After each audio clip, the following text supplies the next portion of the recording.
Something can be done about gridlock in the city. Toronto has some of the worst congestion in North America, and now there's one person whose job it is to fix it. Toronto's new Chief Congestion Officer, Andrew Postlins, is tasked with coordinating traffic planning, aligning construction schedules, and bringing some accountability. I'm excited to get going across the city. I've been empowered. In the GTA, he was in charge of traffic management during the 2015 Pan Am Games, when special HOV lanes were installed to allow athletes and officials to get around the city. That experience.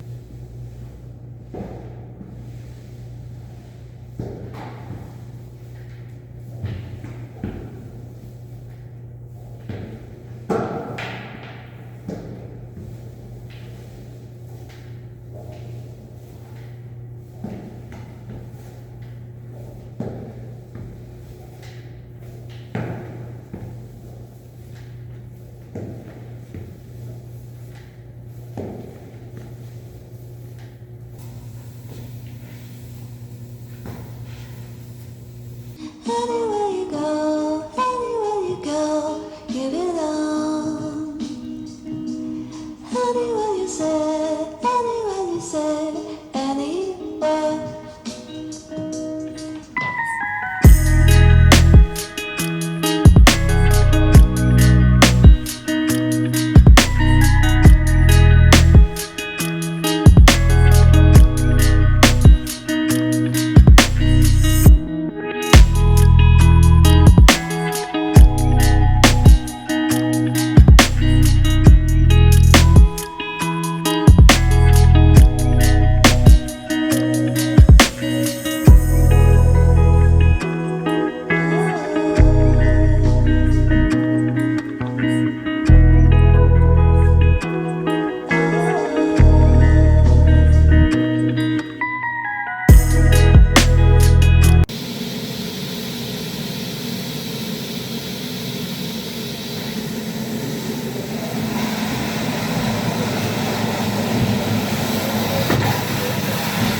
Hello guys, pauwi na kami.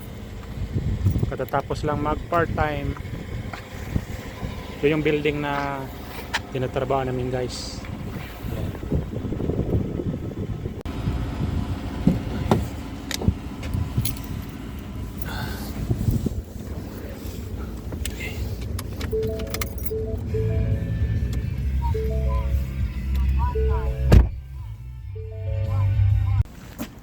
Papunta kami ngayong Ethnic guys.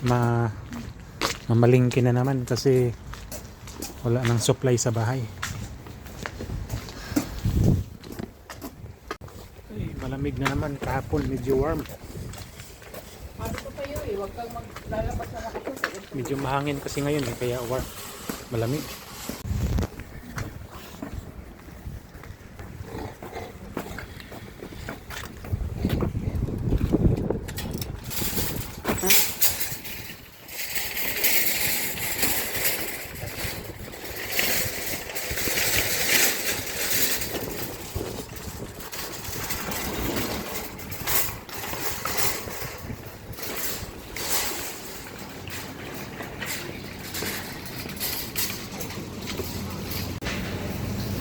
May mangga sila dito.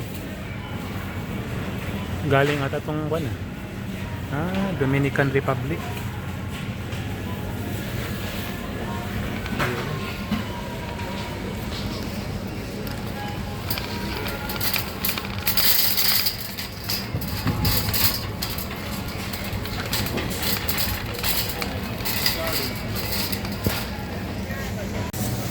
Okay na yun. May langgak sila Malalaki. 159 per pound. 159? Mura. Pa tayo?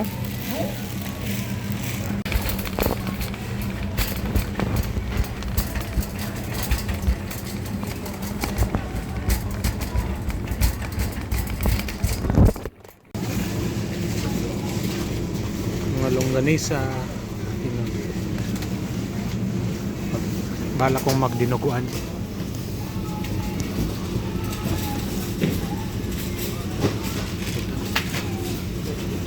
Try ko nito. Dinugo.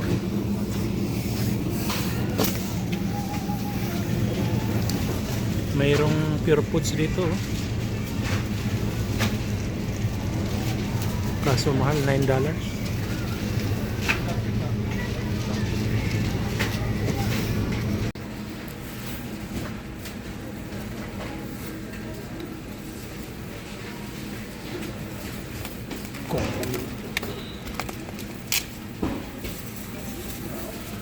Tainga.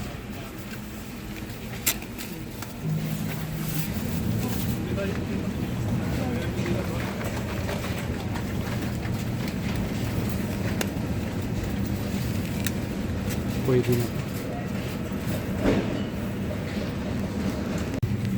May manok palang itim Parang native to Ito, masarap to sa bawan. Ha? Sige na. Ano ito? 11 pa rin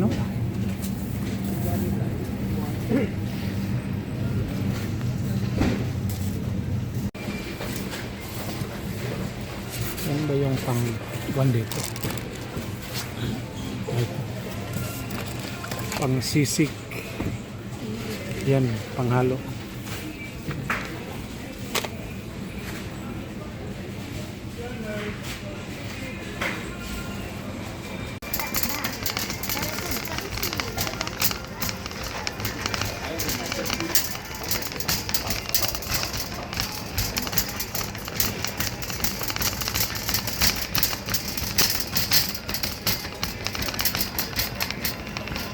Okay na yan? Ha? Right na? Okay na guys. Tapos na kami mamalengke sa Ethnic. Magkano yung bill natin lahat-lahat? Ay, sandaan na tayo mahigit. Hindi ano lang yan, 90 plus lang yan.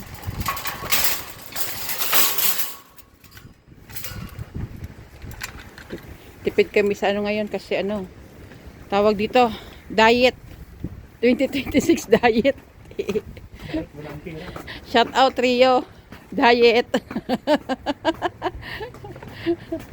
Ang daming malengke, puno yung parking sa dito sa may side. Doon kami sa likod naka-park. Binibili lang naman kasi namin yung mga importante lang for 1 week. Kaya hindi kami masyadong namimili ng marami dito sa Ethnic.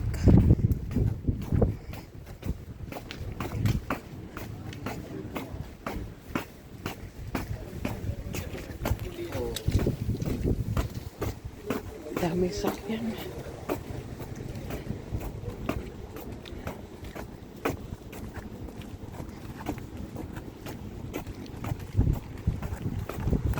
Magda-diet daw kami pero bibili ng pangdinuguan. Life is rice na naman to. Rice is life pala. Life is rice. Punta kami mamaya sa Walmart kasi nag-sale yung bigas. Shout out sa mga Pinoy na may hilig sa bigas. Kasi naubusan kami doon sa sa Rooster, kaya baka sakali sa Walmart baka meron pa silang bigas. Pero nung Thursday pa sila nag-sale So baka ubos na rin or what. Pero baka sakali pa rin baka meron pa. Pero pag wala na, di it's okay.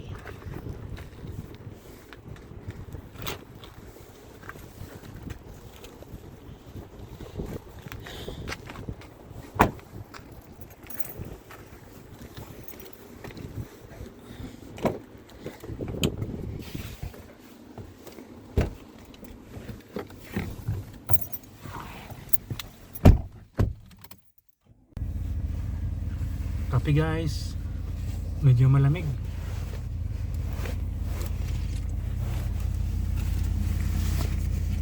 Nasaan na ba yung seatbelt ko? Hindi ko makuha. Ay, thank you Lord. Palis na kami ng Itnik. Ang dami pa rin tao. Pero ano na oh. 2 o'clock na. 2 PM na, dami oh. Siguro kasi maganda yung panahon. Kaya nagsipaglabasan sila. Walang snow. Makulimlim lang. Makulimlim.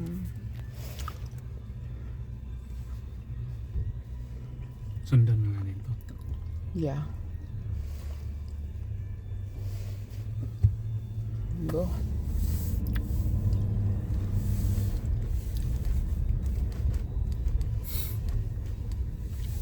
Ingat-ingat din pag-drive dito kasi minsan may mga sumusulpot na lang ng mga taong naglalakad.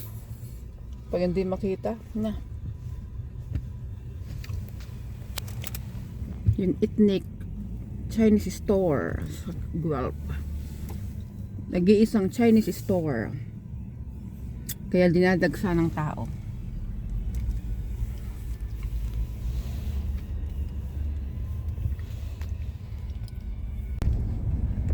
Putol-putulin mo lang lab every 10 seconds. Hello Tim Hortons! Ano to? Tinunaw ang snow para bukas mag-snow ulit. Para may tatambakan na ulit. Kasi natutunaw na yung mga snow, wala na oh. Bukas, snow ulit. 2 months pa natin nga ano yun ito.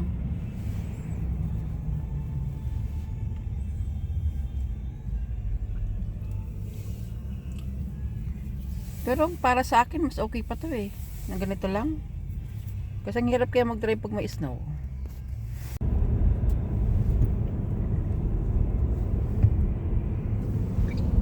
St. James Catholic School.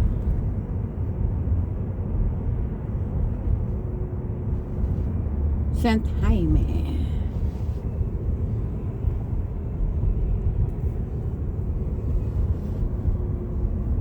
Shout out Cheryl and Mark.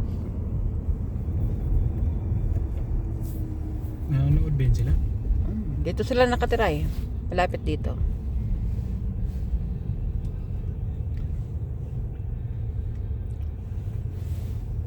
Mag-left turn na ito I don't know. Baka. Umiiwas yung isa Maybe. Ito yung isang malaking indoor pool dito. Dalawa to isa dito tsaka isa doon sa may West End. Indoor pool.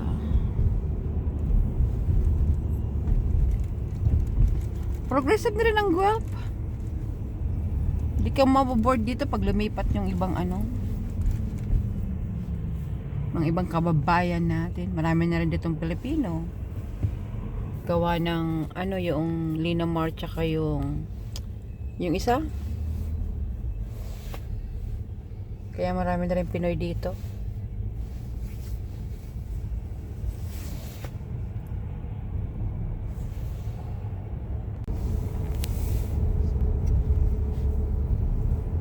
Malapit na tayo sa Walmart. Yung malaking Walmart. May dalawang Walmart dito. Isa sa Stone Road. Doon sa malapit sa mall. Tapos dito sa may Woodlawn. Dito kami laging pupunta sa may malaking Walmart. Kasi marami kang pagpipilian. Tsaka mas madali mong mahanap yung Filipino product. May mga Filipino product din doon Tapos mura pa. Ayan, Tim Hortons. Daming Tim Hortons. Booba Shock.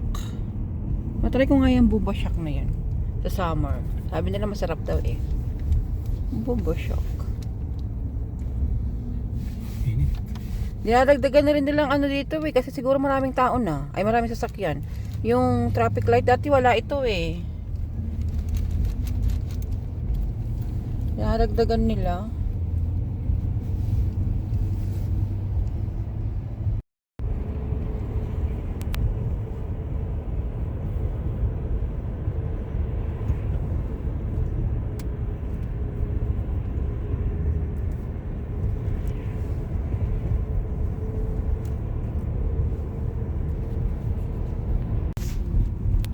Ito yung ano, tirahan ng mga retired. Yung mga home care ito, dama ba? Home care ito eh. Yan sila sa Irene. Tirahan ng mga matatandang ayaw nang magbayad ng mortgage. Meron dito yung Staples, meron din ano, Canadian Tire. Mahal ng gas, 122. Kahapon, 119 lang. Hindi ako nagpagas.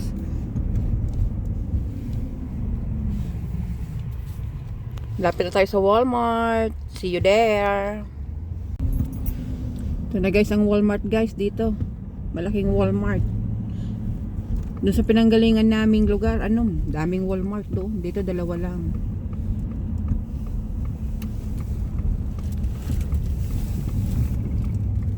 Welcome to Walmart.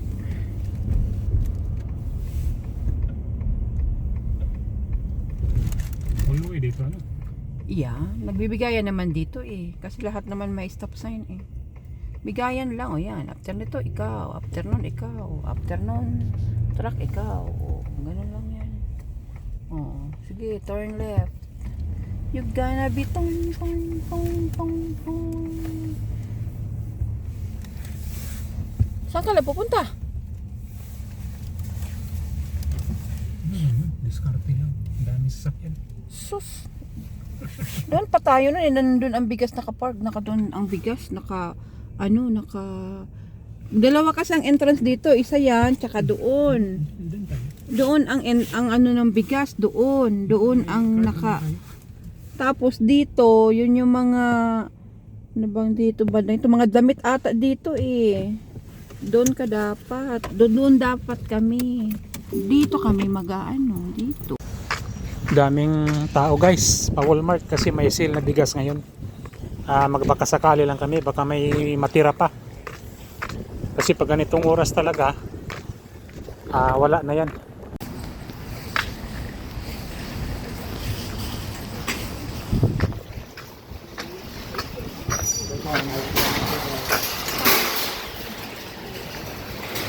Oh, may natira pa.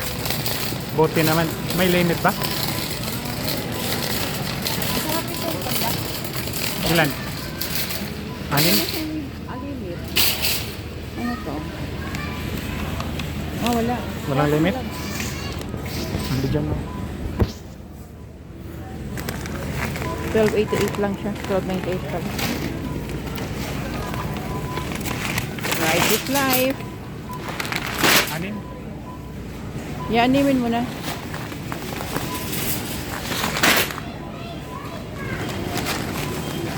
Anim lang kukunin namin kasi ano tawag dito. Apat? Ha? Apat. Okay na yan.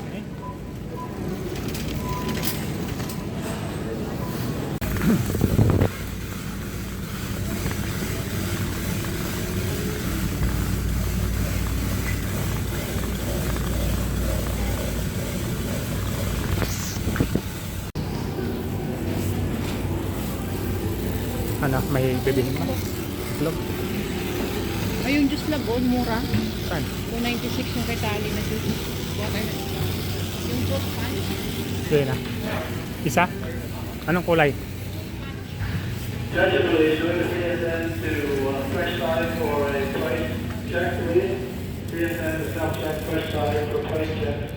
Thank you.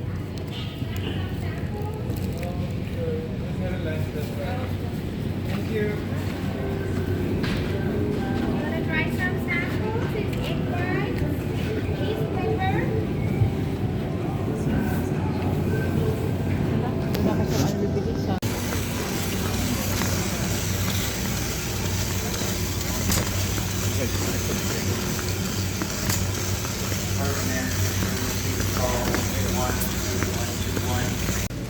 Magbabayad na kami guys. Ito lang naman binili namin dito, yung rice. Nasa aisle 17 kami. May McDonald's din dito, ayan. Tapos self-service.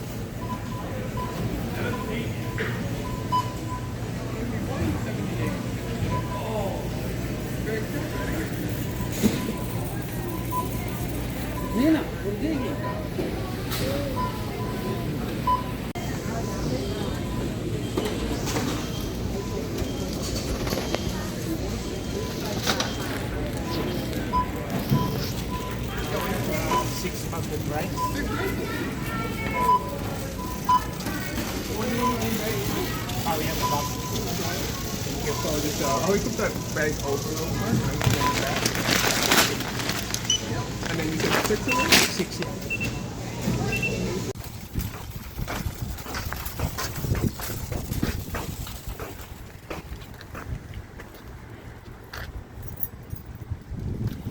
Uuwi na ang nag-ani ng bigas. Lamig, hangin. Meron pa yung mga ano namin, no, staff ng camping, oh, hindi na hindi na naibaba.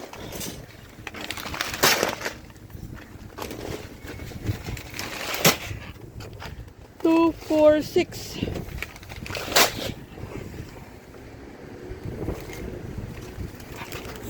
Di kaya maano dyan, mahulog?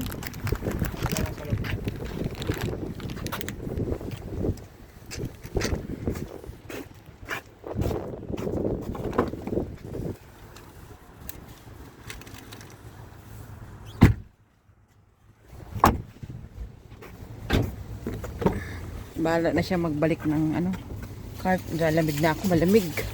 Mahangin kasi. Okay naman ang weather pero mahangin. Anak ko. Ayun na siya. Bumabalik na siya ng cart niya. Daming tao din. Hindi masyado maraming nakikipag-agawan sa bigas. Kasi siguro dahil sa ano, yung gawa ng rooster na nung nag-sale yung rooster isang araw pa lang ubos. Ngayon, nag-sale yung bigas dito sa Walmart nung Thursday. Marami pang display sila. Hindi walang nag-aagawan ng mga Pilipino. Walang mga interesado sa panda.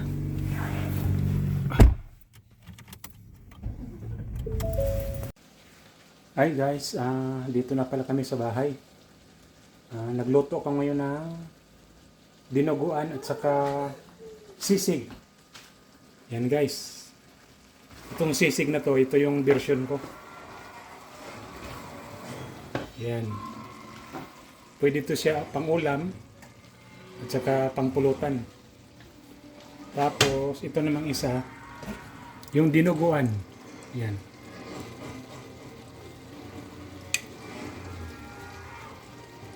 So yan yung pinamalingki namin kanina guys. Hindi ko na lang na-videohan sa pagluto kasi mahirap. Baka next time na lang. Okay guys, hanggang dito na lang at maraming salamat sa panonood. God bless.